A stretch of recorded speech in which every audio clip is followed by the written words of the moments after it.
Okay, so every time that we meet, we also have a moment to discuss, especially a spiritual theme that can move us, help us to grow in our spiritual life. So, the great theme that we were talking about this school year is the secondary means for perfection. I'm sorry, Jokun.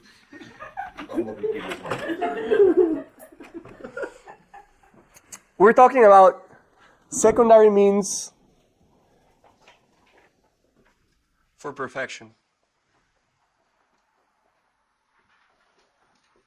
So this obviously means that there are primary means for perfection and secondary means. So we've gone through this many times, but the three main means for spiritual growth, like the primary means are prayer, sacraments, and good deeds. But there are secondary means that also help us to grow in the faith, to grow in our love for God. So regarding the secondary means, there are internal and external. And right now, we've been talking about the internal means that affect first our intelligence. So who can tell me what are the two topics that we've discussed in the two previous meetings that are the secondary means for perfection that affect our intelligence? We talked about last time the examination of conscience. And what did we talk about the first time? Who remembers? Yes, Howie. Presence of God. The presence of God. Practicing the presence of God throughout the day. So now we're going to speak about one of the internal secondary means that does not affect our intelligence, but affects a different power of our soul, affects the will. And the first thing that we will talk about, and we will speak about different things here, we will speak about the desire for holiness or perfection. Okay? Desire for perfection.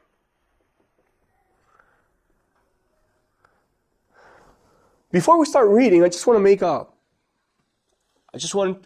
you to understand something. When we speak about perfection in spiritual life, we're not speaking about not making mistakes ever. Because sometimes when we think about perfection, we think about, oh, that person is perfect. He never gets anything wrong. Perfection doesn't even mean that you never sin. When we speak about in the spiritual life about perfection, we're speaking about perfection of charity. Right? It's the perfection of love. It's the perfection of the virtue of love, loving God and loving neighbor. So, yeah, because I know sometimes it's a little bit misleading when we think about perfection as, oh, I get everything right. We're gathering here today about how we're meant to be perfect. No. We're speaking about how we're meant to strive for perfection in charity, in our love for God. Okay, so we're going to read together the text and we'll comment a little bit. So it says, of all the psychological factors that play a part in our spiritual life, a prominent place must be given to the sincere desire for attaining perfection. Again, perfection, you can substitute it for the word holiness. Okay? Let's use perfection and holiness as synonyms. So we're saying that one of the great factors that helps us to grow in the spiritual life is how much we desire to be holy. How big of a deal it is for us to be holy. Is it something that we ever think about? Is it something that ever crosses our mind? Is it something that we think about when we come to the camp meeting? Or is it something that's permanent in my mind?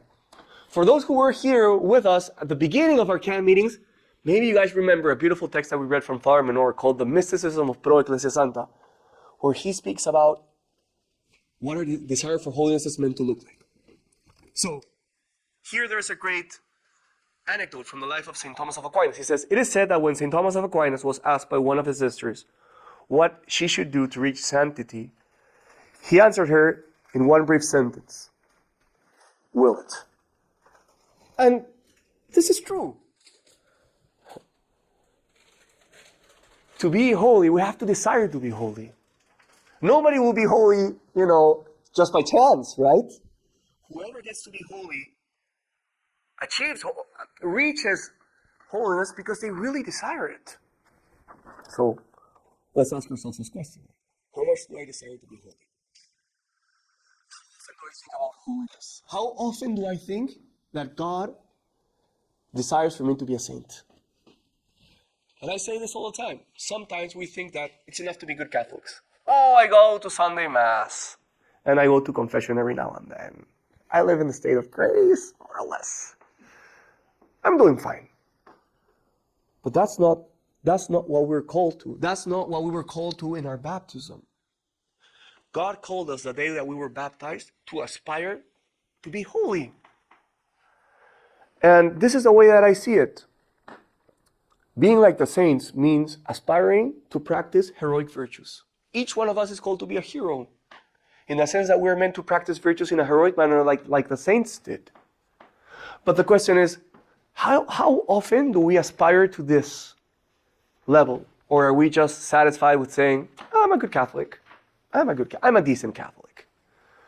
But God doesn't want us to be decent Catholics. He wants us to aspire to be holy. Right? That's why St. Thomas of Aquin said, even though he was the greatest theologian ever, he said, you want to be holy? He didn't give a complex formula. He said, want it. Want it. So the hope is that today that we meet, we leave this room with a greater desire to say, I want to be holy too. God calls me to be holy. Let's keep reading. It says, the desire for perfection is an act of the will. It's an act of the will. It's something that I must want under the influence of grace, which aspires unceasingly to spiritual growth until one reaches sanctity. Look what it says. It says we should be aspiring for spiritual growth. So our spiritual life is not meant to be like this. I was baptized, I went to confirmation, and my spiritual life is the same my whole life. No, our spiritual life is meant to grow. Grow. In the same way that you guys desire professional growth, in the same way that you're happy because you got a promotion, in the same way that we want a better financial position, and all of those things are great. We want to grow in our professional life. But in the same way, we should be convicted that we're also meant to grow spiritually. So this also begs the question, is there spiritual growth in your life? Okay, I reckon it's a difficult question, right? Because spiritual growth, it's easier to see it in the long run than in the short run. But let me rephrase the question. Are you aiming to be better in your spiritual life? Are you aiming to grow? Are you hungry for more time of prayer? Are you hungry for more self-denial? Are you hungry for your heart to be more overtaken by the love of God so that every moment in your day you offer it up to Him? Or are you just happy with being like this? It is under the influence of grace because such a desire is manifestly supernatural and surpasses the... How do you say that word? Does that word exist? We don't really know what it means, to be honest. The demands. It means the demand and surpasses the demands and tendencies of pure nature. So this desire to be holy, it doesn't come from our human nature, it comes from God. God is the one that inspires us to be holier. He's the one that calls us to spiritual growth. It must be constant in its aspiration for ever greater perfection, and it must not stop at any intermediate degree, but must aspire to the heights of sanctity. Right? So not only are we meant to grow, but God calls us to grow to the higher levels of sanctity, to the heights of sanctity. Why couldn't it be possible that among us there could be someone like Saint Teresa of Lisieux? We should all aspire to that. We should all, who says we can't do it? Who says we can't do it but ourselves? God truly calls each one of you to those heights of sanctity. Okay, it says, sanctity is the supreme good we can attain in this life. There's nothing greater in this life that we could aspire to than holiness. I want to ask you this question. Try to tell me something that would be more meaningful than to be holy in this life. Try to give me an answer of what could be more meaningful, more significant, a higher desire than to be holy in this life. Being famous, being rich, being an influencer. What can be more meaningful than to be holy? So, think about it. If it's the most significant thing that you can aspire to, then it should be the thing that we aspire to the most. But it's not the case. Although it's the most significant thing, we think rarely about it. We think very occasionally about it. But wouldn't it be rational and smart to aim for the highest, to be aspiring for the highest if that is truly the highest? By its very nature, it is something infinitely desirable. But since it is also an arduous and difficult good, it is impossible to tend toward it efficaciously without the strong impulse of a will that is determined to attain it at any cost. So this is not hard to achieve, right? Holiness is not like an easy task. It's not that one day you wake up and you're holy. It says, since it's such a high good, it's something that, it requires a strong impulse of a will determined to attain it at any cost. It says, at any cost. Because we all know this, right? The more valuable something is, the more it requires of our effort. The things that are not very valuable, you don't need too much to get it. But the things that are really meaningful, they all require effort, right? So it is also rational that the most valuable thing requires the most effort. And that's why our will must be determined. And this is what St. Teresa of Avila said. St. Teresa of Avila said, she spoke about to have a great and very determined resolve not to stop until one reaches it, without reckoning the difficulties along the way, the criticism of those around us, the lack of health, or the disdain of the world. Therefore, only resolute and energetic souls with the help of divine grace will scale the heights of perfection. And this is meant to be true for each one of us. We're meant to have that determination and that resolve to aspire for holiness. We're not meant to be, half committed to it with a weak will. Maybe tomorrow I'll try it. It's like this is meant to be the greatest endeavor of our life, to be holy. This is meant to be the main project of our life, to be holy. This is meant to be the greatest thing that we aspire to. There's nothing greater than this. And that's why this requires our complete commitment. In order that it will possess the greatest possible sanctifying efficacy, the desire for perfection should have the following qualities. So he's going to lay out 6 qualities of what this desire for perfection should look like. It says, it should be supernatural. That is, should flow from grace and be directed to the greater glory of God. That means that the desire for perfection is a gift of God, which we should petition humbly and perseveringly until we obtain it. Lord, make me want to love you. So this is interesting, right? Because on one hand, I'm saying, and the text is also saying, you have to be absolutely determined to do it. But on the other hand, we're saying, this is a gift of God. We must pursue it and desire it, and we must. But at the same time, we're saying, to be holy, to want to be holy, it's a gift that comes from God. So our petition should be, Lord, increase in my heart my desire to be holy. Make me thirst for holiness with a greater desire. Because I know that this desire has to come from you. Make me want it. 2, it says it should be profoundly humble, without reliance entirely on our own strength, but placing our trust in Him, from whom all graces flow. Nor should we aspire to sanctify for any other motive than to love and glorify God. Beautiful, right? So it says it's humble because you know that this has to come from Him. But also it says it should only be for the desire to love and glorify God. Because sometimes, I want to be like the saints, so everybody remembers me and everybody honors me, right? Like St. Teresa of Lisieux, 150 years later, people are still speaking about her. I want to be one of those, right? So people love me and remember me. The desire for perfection should be humble, because we don't want the glory for ourselves. We want the glory for Him. In the beginning, it is very difficult to avoid every trace of presumption and egoism. Is that a word in English? Egoism? But it is necessary to be constantly purifying one's intention and perfecting one's motives until they are dedicated only to the glory of God, right? So the desire has to be there. And at the beginning, the desire, there's going to be always a little bit of mixture, like, oh yeah, I want to glorify God, but I also want to be holy. But with time, this desire starts to purify, so it's only about Him. It should be filled with confidence. Of ourselves we can do nothing, but all things are possible in Him who strengthens us. Countless souls abandon the road to perfection in the face of obstacles. Becoming discouraged and lacking confidence in God, they think that sanctity is not for them. Only those who persevere in spite of hardships will receive the crown of victory. I want to echo this. Maybe some of you may be thinking, oh, I'm not called for holiness. I've already messed up too many times. I've already tried and I've failed. Or, I made too many mistakes in the road. The train for holiness already left. And it's saying, no, the desire for holiness should be confident.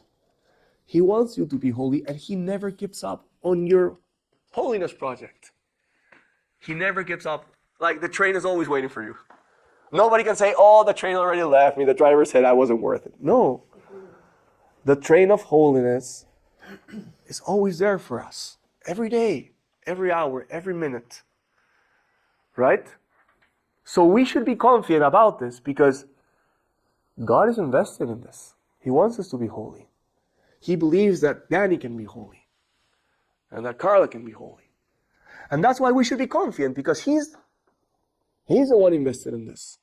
And I've seen as a priest so many times where God didn't give up on me. Even when I forgot about holiness, even when I was just thinking about survival, persevering in my vocation, like many times, I hear again God calling me, you should be holy. You're called to be holy. I believe you can be holy. And that's why we can be confident. Because He's invested in this. He calls you to this. He never gives up on you. It should be the predominant desire. All other goods must be subordinated to this supreme good. Hence, the desire for perfection is not simply one among many, but it must be the fundamental desire dominating one's entire life. This should be our first thought when we wake up and our last thought when we go to bed. I'm called to be holy. God wants me to love Him with perfection. God wants to be the most important thing in my life. It says this must be the predominant desire. So this begs the question. What other desires in your life are competing for the desire to be holy? What other desires in your heart are making the desire for holiness, third place, fourth place, fifth place, 11th place? So this is a good moment to ask ourselves, what is the predominant desire in my life? What is it that I truly am I looking for? Am I striving for? What is it? What's the predominant desire? It should be holiness. That should be the great desire that seizes us and that pulls us anywhere we go. And that happened with Father Menor. He encountered the word holiness when he was 5 years old. He died when he was 92. His whole life. The word holiness, he uses this expression. He says, Father Menor is the founder of PS. He said, I found this word, and he said, they drilled this word with clavos y martillos, with hammers and nails into my heart. And he says, and it's still burning there. And he said that when he was 89. Think about this. Isn't it beautiful to find someone who can be seized by one idea and led his whole life by one idea? So he doesn't, he's not torn apart by 5 different ideas, but just one idea seizes you and drags you and conducts you your whole life. We should be, in that sense, simple-minded people. Because there should be only one idea that seizes us truly. It should be our predominant desire. Those who wish to become saints must dedicate themselves to this task professionally. And this requires that they put aside anything that may prove an impediment. Ooh, this is tough. This is tough. Because this also makes us think, what in my life is an impediment for holiness? Ooh, there's so many things. What in my life is standing on the way to holiness? And you know what's my sense? There are many things, but we can't tackle everything at one time. We can't tackle everything at one time, but we can tackle one thing at a time. So perhaps wouldn't it be good if we left this meeting saying, this impediment, I want to get it out of the way. I don't want this to be stopping me from holiness. And I tell you, there was something stopping me from holiness, and that priest helped me to put that out. Does that mean that I won't find new impediments? Of course I will. But at least I got one out of the way. And I see myself more free. So the question is, If this is our predominant desire, what's getting in the way in your life? What's getting in the way? What's making you move slower? What's making you move in the wrong direction? If it's the predominant desire, that desire should destroy anything that's on the way, right? Make clear the way. Many souls have failed in the pursuit of sanctity because they have fluctuated between the things of God and the things of the world. Point 5, it says it should be constant.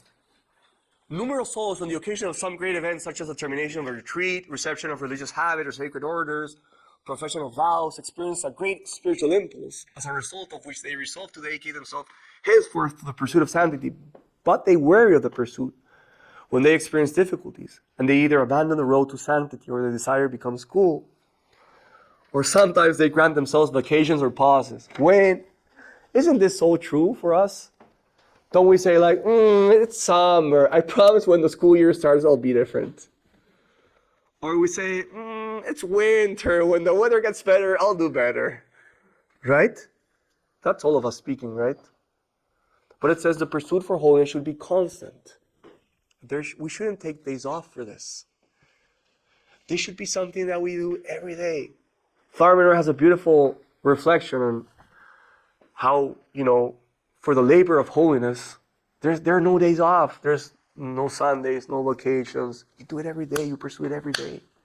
Unceasingly and relentlessly. This is a great mistake because the soul not only does not gain any strength, but is also greatly weakened when we take these vacations. Later, when it wishes to renew its efforts, a greater effort is required to recapture the spiritual gains previously made. We've all had this feeling, right? You were doing 30 minutes of prayer, you were like locked in, and then you say, vacations from prayer life. And then you gotta come back and 30 minutes still like 3 hours. Because when we take pauses, then, it becomes harder. And that's why there should be no vacations. All this could have been avoided if the desire for perfection had remained constant, without undue violence or extremes, but also without, how do you say that word? Respite? Respite or weakness. Last point, it should be practical and efficacious. This is not a question of wishful thinking, but of a definite determination that must be put into practice here and now, using all the means at one's disposal for attaining perfection, right? So it's practical. It's not a theory that I want to be holy. I want to be holy, and this has implications today, now, right now, in this particular manners. And this brings us back to the question, what are the obstacles in your life for holiness? What's holding you back? Or what could help you greatly that you're failing to take for yourself? But a desire is efficacious only when it is put into execution. To desire perfection in a theoretical way and to postpone one's effort until some later date is to live in an illusion. And that's where we are all.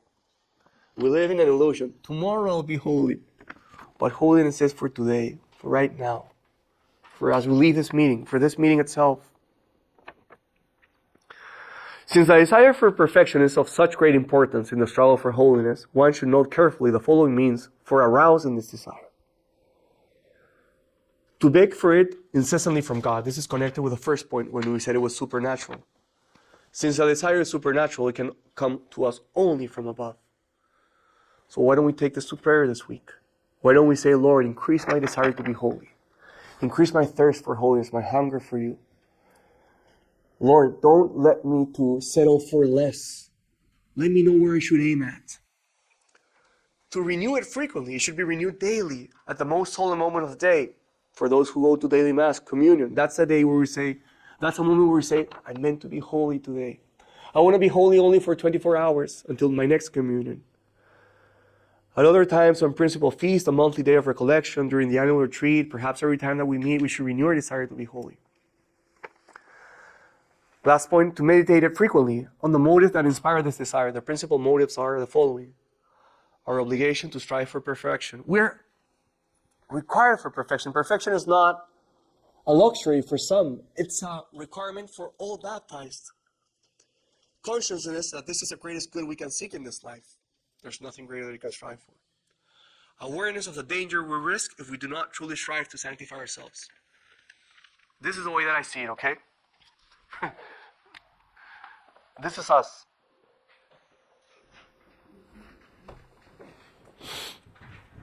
Think about this. If you aim here, that's normally where we aim at, right? And let's put here, I want to be a decent Catholic, and I want to save my soul. Save my soul.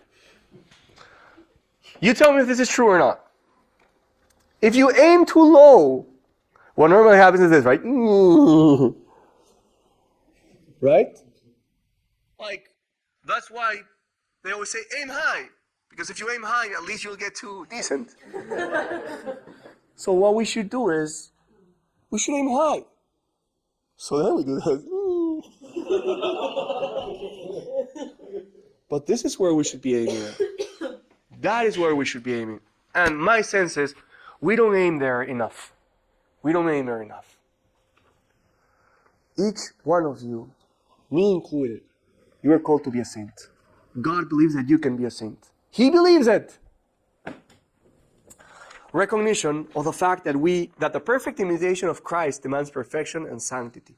We're all called to be like Jesus. Okay? Glory to the Father, and to the Son, and to the Holy Spirit.